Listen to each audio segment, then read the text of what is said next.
Hi, I'm Jammer. So, yeah, welcome back.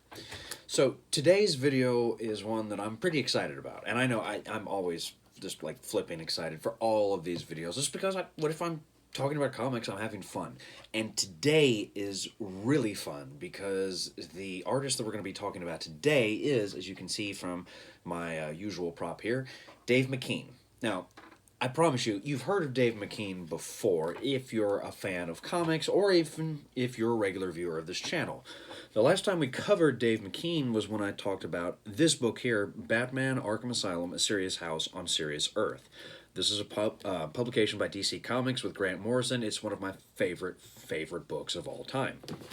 But we've also done Dave McKean, or talked about Dave McKean, on another instance when I talked about this book here, Signal to Noise by Dave McKean and Neil Gaiman.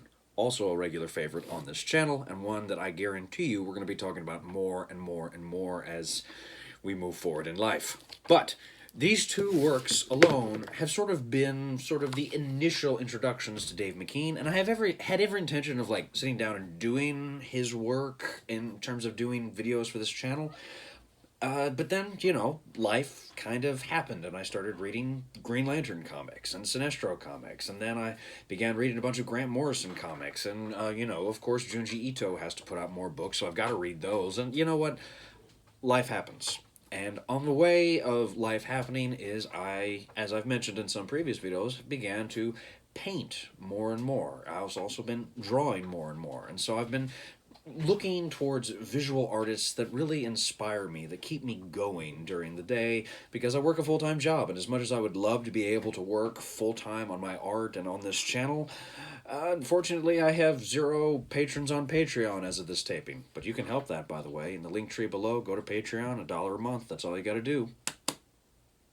Anyway, most of the visual artists I like are people like Francis Bacon and David Lynch. And both of those artists have one thing in common. Their work tends to be very dreamlike. And I recognize for some people they're going to focus on the grotesqueries of those artists. But for me, the thing that I like about both of them is that they have a dreamlike quality. And I'm not talking about just the dreams that you sort of have in your head while you're asleep. Those dreams are interesting and have served as influence to a great number of artists over the years who've been influential on me. But when I talk about dreams, I'm talking not just about the dreams you have while you're asleep, but the dreams that you have and make throughout your day. To wit, an example is you sit down on a bus and you think to yourself, God, I don't want to go to work and send a bunch of stupid emails that aren't really going to matter to much of anything when I could be home working on my novel that's going to sell 1 million copies and I'll be rich and famous, and naturally at that moment Jennifer Lawrence will want to date me. That's a dream. Not a dream that I've had, I promise, but it's a dream that somebody somewhere has had. At that moment, the dream is what we would refer to as kind of daydreaming. And sometimes daydreaming can sometimes come across as a pejorative term. For me, I don't think it is as such. Daydreaming is ultimately just imagination. It's taking the reality of our life, or reality as we understand it, and sort of fashioning a new image from it. Something that we would like or aspire to. To it, one of my dreams is hopefully having at least 5 patrons on this channel and having at least maybe 1,000 viewers regularly for these videos. One can hope. Anywho, when I talk about dreams, I just want to make sure that you know moving forward that that's the kind of dream that I'm talking about. Because, again, when we talk about dreams far too often, it's simply the ones that we have when we're asleep. When the ones that we have when we're awake, to me anyway, are far more interesting. Because, one, we have more control over them, and then two, they can reveal a lot more about where we are in a place of our existence than the dreams we have when we're asleep. Now, what does all this have to do with Dave McKean? Well, funnily enough, if you hadn't read the title for this video when you clicked on it, today's book is by Dave McKean, and it focuses primarily about dreams. The book in question is Black Dog, The Dreams of Paul Nash.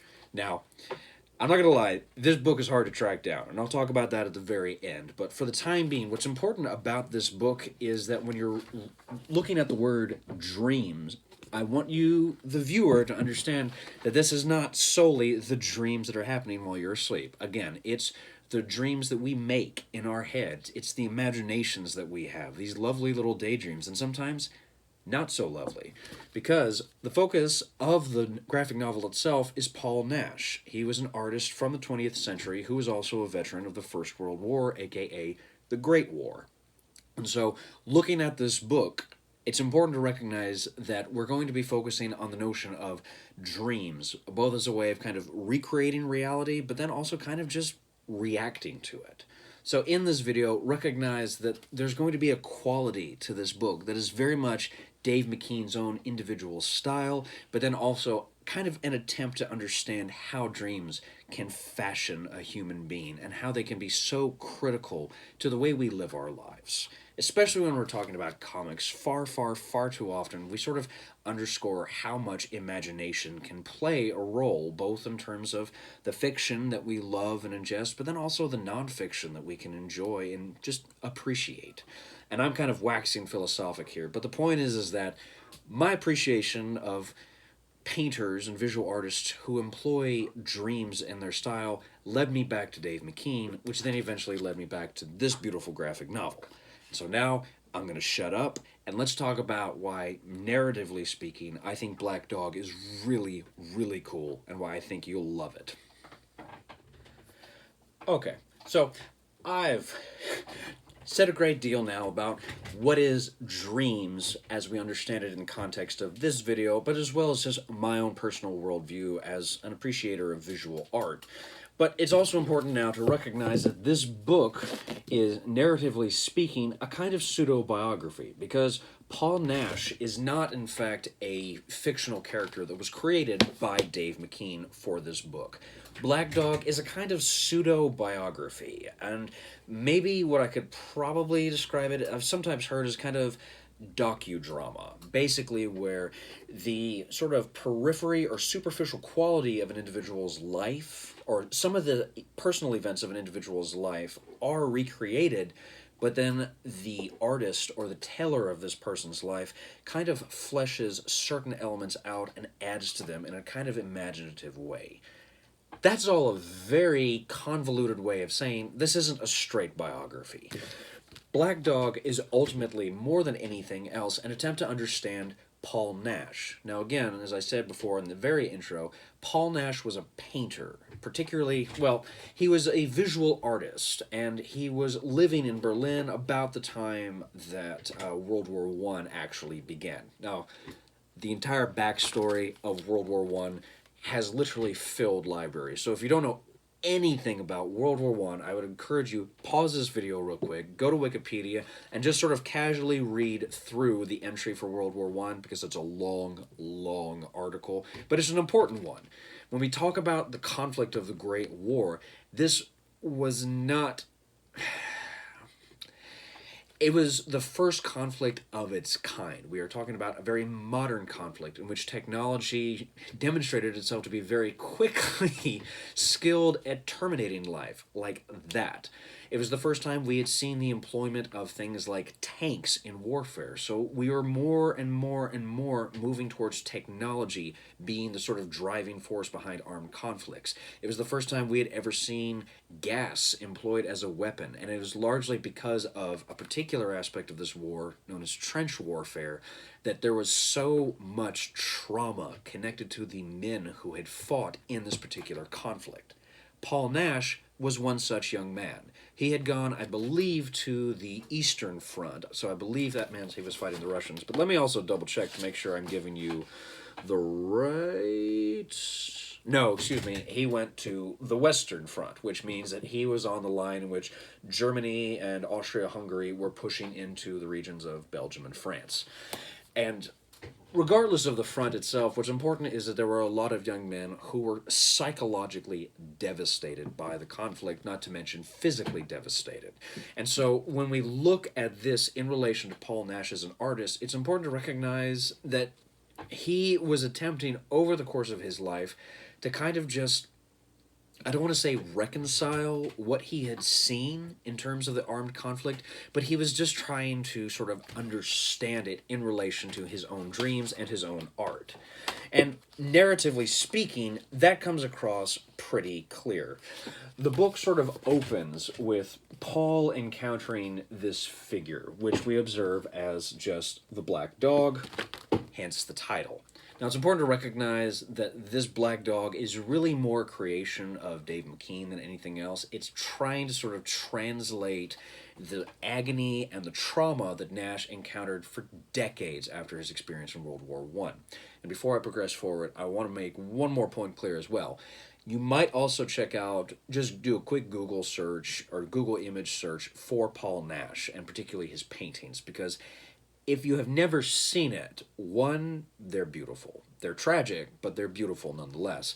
But then also, two, a lot of them are really interesting for the way that they're able to sort of convey the emotion that Nash was feeling decades after his experience in the war, and a great number of them are honest depictions of either the sort of immensity of the chaos of war or else the kind of dead atmosphere that was the territory of Europe in the wake of these bloody conflicts.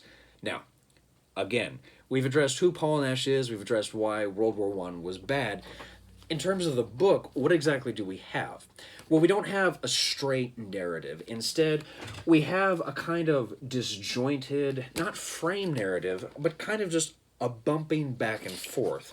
The book will begin in one place of Paul talking about sort of his experiences in the war and his sort of memories of the war itself, and then it will sort of transfer over to an earlier period in his life, and we observe how he's sort of observing the beauty of nature and how his beloved homeland is a kind of lovely green pasture. It's almost a kind of respite, but at the same time, Dave McKean does a really good job of sort of setting up Nash's appreciation of his local atmosphere as a precursor, ultimately, towards the bloody conflict of World War One that would forever damage this landscape in his mind as well as his own sense of self.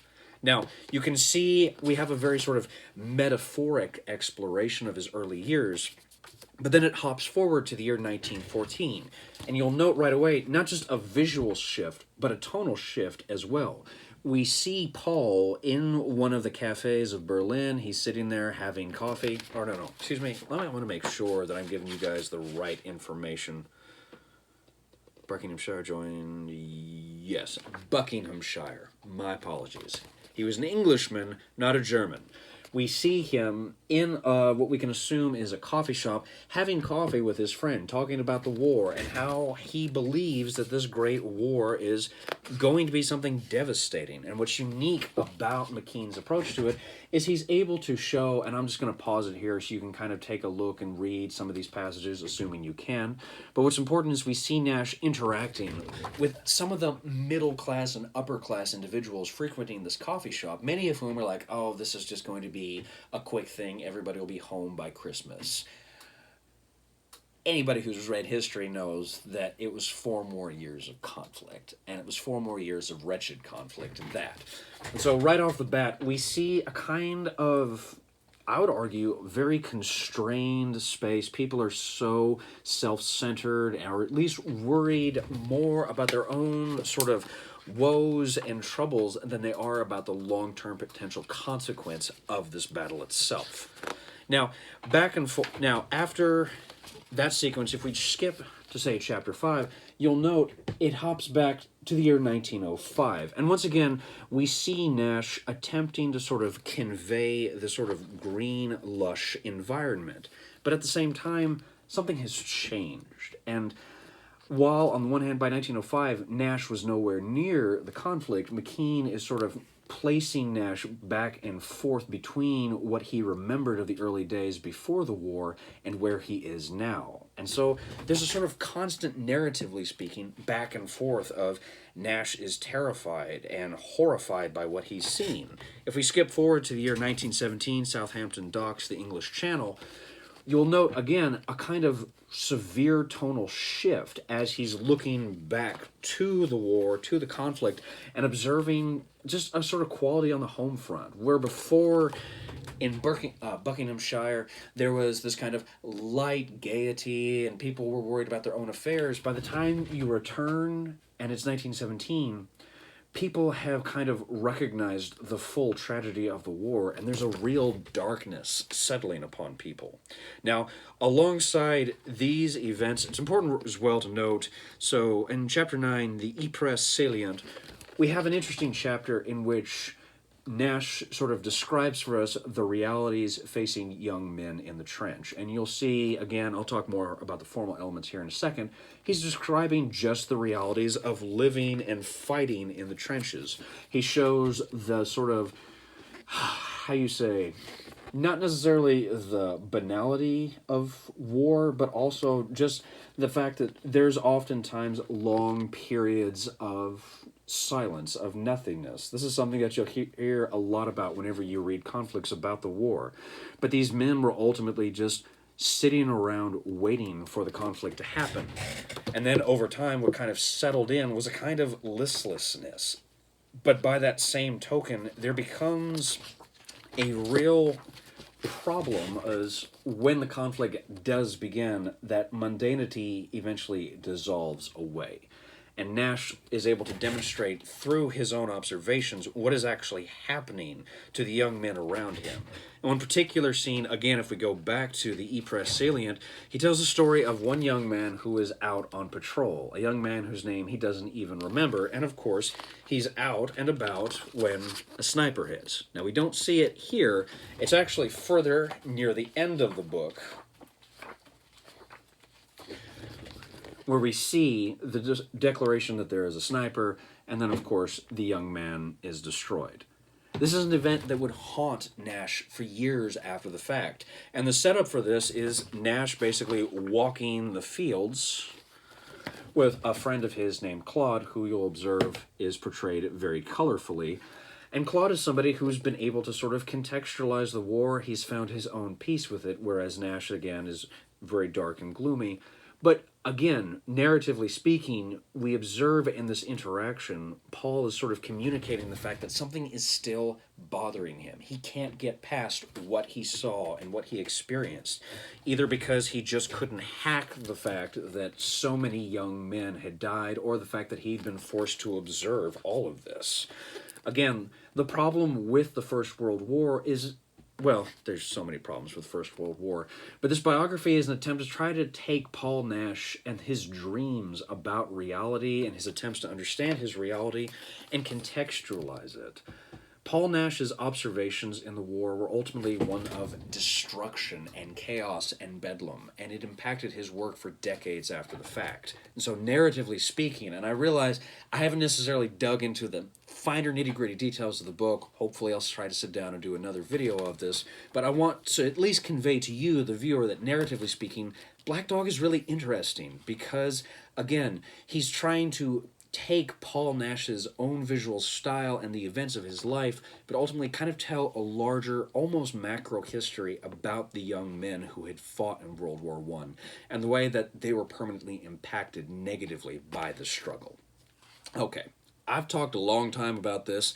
Let's get into why, formally speaking, Black Dog is amazing, and why, if the story alone doesn't convince you that you need this book, need to read this book, then visually, oh my God, let's talk about it. And we're going to do that right now. Okay, hear me out.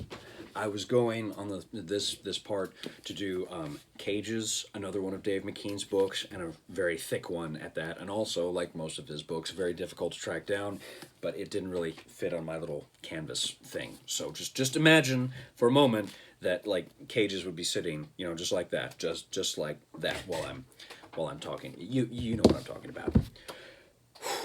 Okay, so I've addressed Paul Nash was a man. He fought in World War I. He saw some shit, and it permanently impacted him.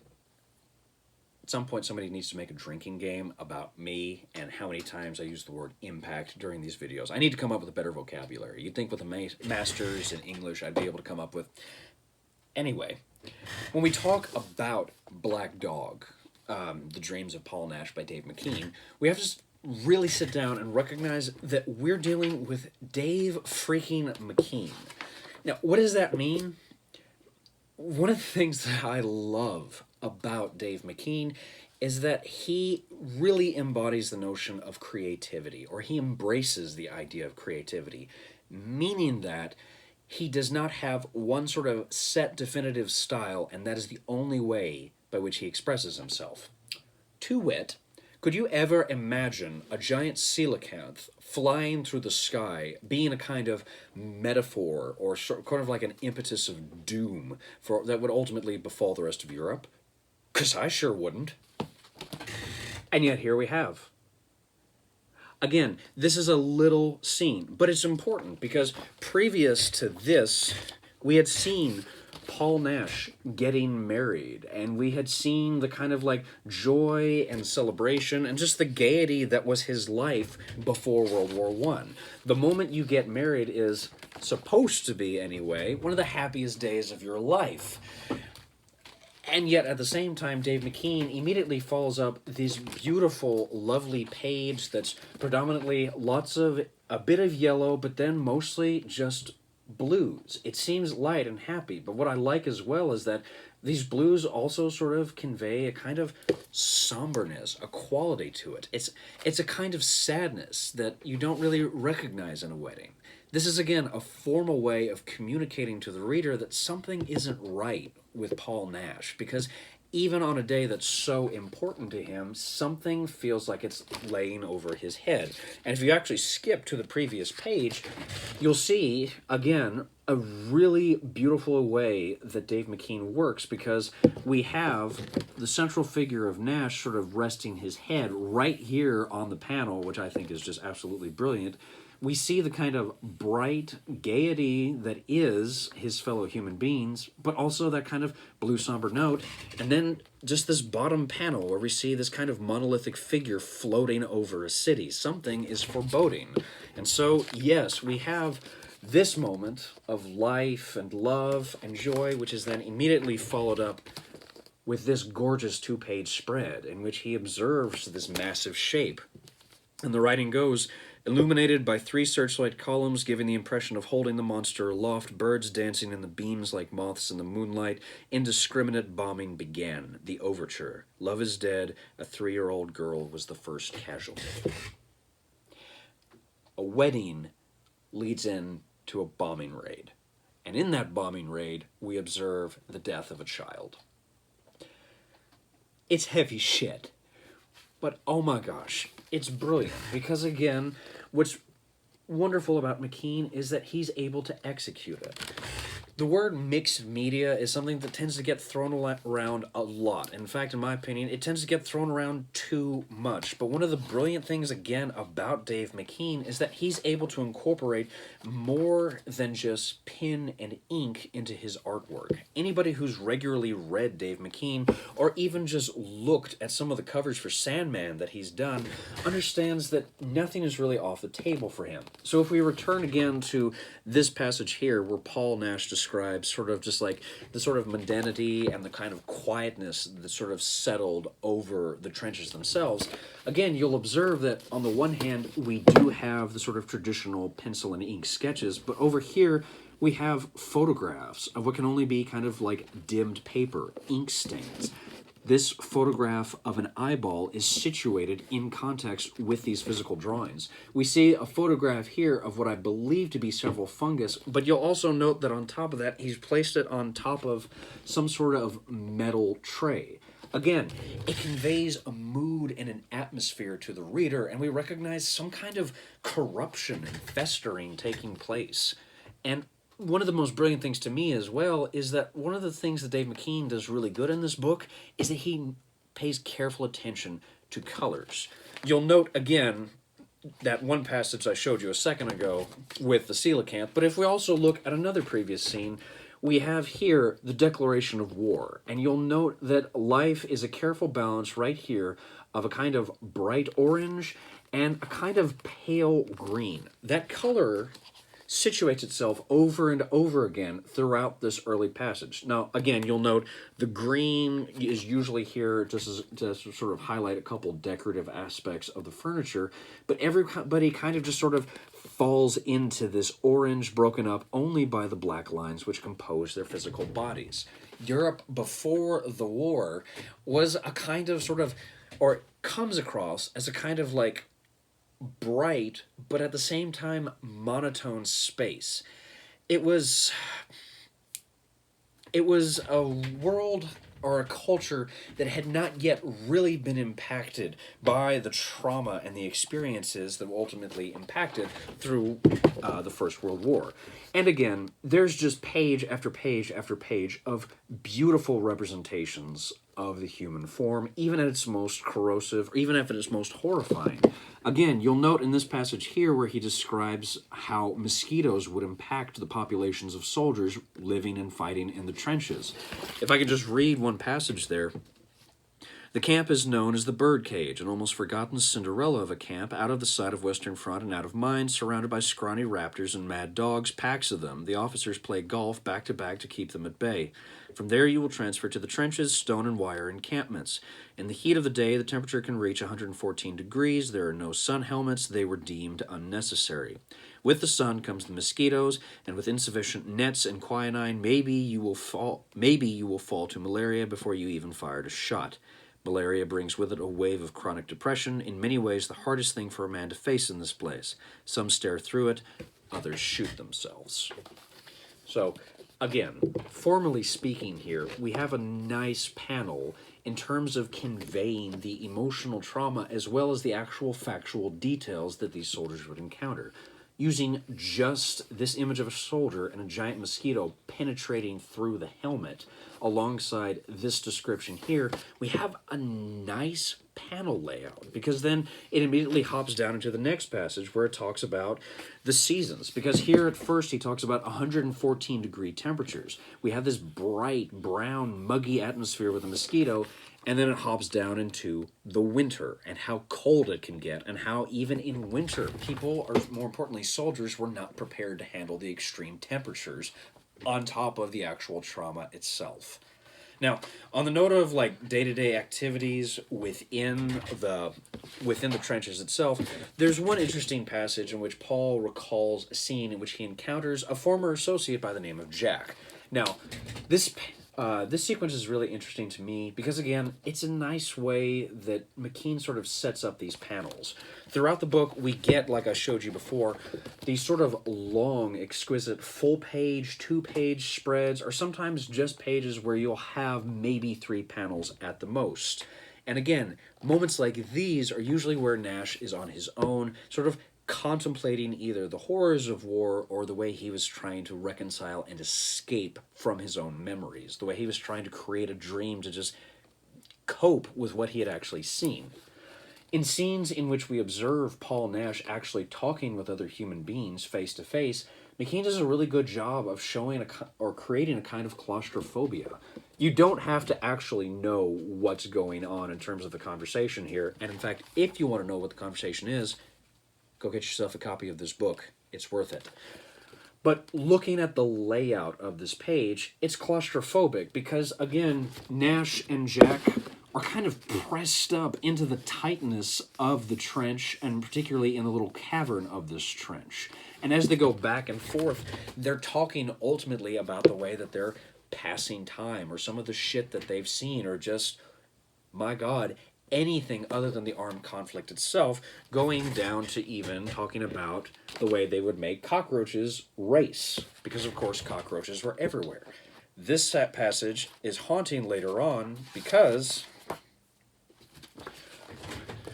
at the very end of this long conversation, we have an empty panel, which then proceeds over to a lovely demonstration of an explosion, a kind of dream sequence in which Nash is sort of confronted with the death which is continually around him, and then this beautiful 2-page spread in which we see the tables have kind of turned, And the roach, which far too often, and this is me being a bug nerd, far too often is a kind of symbol for corruption and decay and festering. The tables have been turned again, and we observe the cockroach not necessarily as this pitiful organism feeding off of human beings, but human beings being this kind of pitiful organisms drowning in their own blood, and the cockroach being a kind of casual observer to the affair. Can you tell I'm geeking out right now? Again, this sequence is hard, and it's difficult. And Black Dog as a story is not necessarily very uplifting. But if you're approaching this as somebody who appreciates comics as a medium of art, Black Dog is amazing for the way it sort of captures the dream-like quality of trauma. Now, again, I cannot speak from a position of having experienced much trauma in my existence. I have been relatively sheltered. And that's a good thing. I'm fortunate and very privileged in that capacity to have experienced that. But I have experienced trauma in my own life, especially in regards to my depression and my occasional suicidal thought or tendency, what have you. That trauma is there, and it's something that I'm sort of constantly having to deal with. It's a day-by-day struggle, and some days are harder than others. And so one of the things that I've observed myself, and one of the things that I recognize the most about this book, is that trauma can be very dreamlike, and the fact that while you are experiencing it, or while you're experiencing the depression and sadness, it can be like you're living in a dream state because you're detached from your own body, you're detached from your surroundings. And so as the story goes on, what becomes really interesting is the way that McKean uses the image of the black dog not only as a metaphor for Nash's depression, but then ultimately as a way of using the black dog to show Nash's eventual separation or reconciliation, personal reconciliation, I mean, with what he had seen, especially in this beautiful 12 panel page right here. Fun note, whenever I say that, I'm always wanting to say 12-page panel, and just, you know what, yeah. Anyway, I'm a dork, whatever. But you can see here in this beautiful page where Nash is literally crawling out of the black dog. He's effectively trying to liberate himself from the trauma. And it's telling that immediately after that crawling out of the black dog itself, you'll see Nash moving into this bright green forest. We see a naked woman in a stream. This is supposed to represent some kind of muse or maybe a kind of fertility symbol to show that he was sort of coming out of it. But again, what's important here is using the imagery of the black dog, using the symbolism of the black dog in relation to Nash's life, we're able to observe that it was in the dreams that Nash had in relation to the First World War that he was able to create some of the most beautiful works of art of his generation. It's unfortunate that his art doesn't get discussed as much these days, most likely because World War I is still something that, as a society, we're still trying to sort of reconcile and compartmentalize. But one of the things I like about this book is the way it shows that Nash's dreams were really fundamental in the way he sort of communicated his feelings, his thoughts, his trauma, his depression, his anger, everything, into sort of just communicating what he had seen, what he experienced, and how he was living life after something so powerfully tragic. And that's, to me anyway, one, proof positive that comics are art, because if you've looked at any of the pictures in this book and not thought that this is art, get off of my channel. Just go away. Okay, no, please stay, like, share, and subscribe, all that stuff. But it speaks again to the way that human imagination can be used not solely for the way of creating distractions, but also trying to understand our reality as we know it. Using visual metaphors, by making art, by effectively crafting real, physical, tangible objects from our dreams, we're able to express so much. And so Dave McKean's visual style is so important, because it's one of these beautiful instances where the right subject matter met up with the right artist. And so, formally speaking, Black Dog is probably one of the most beautiful and important comics that I think I've ever read. Because more than anything else, it's a dream. It is a dream made manifest into a physical book that even though it was not necessarily uplifting, still reminded me of the beauty of art and the beauty of expression, and why, even at our lowest, our dreams can be the way that we understand reality better than anything else. Okay, let's do the last hurrah and then call it a day. Seriously, just picture this big, beautiful book right here. Just picture it. It would have been, oh, it would have been so cool. But you know, c'est la vie.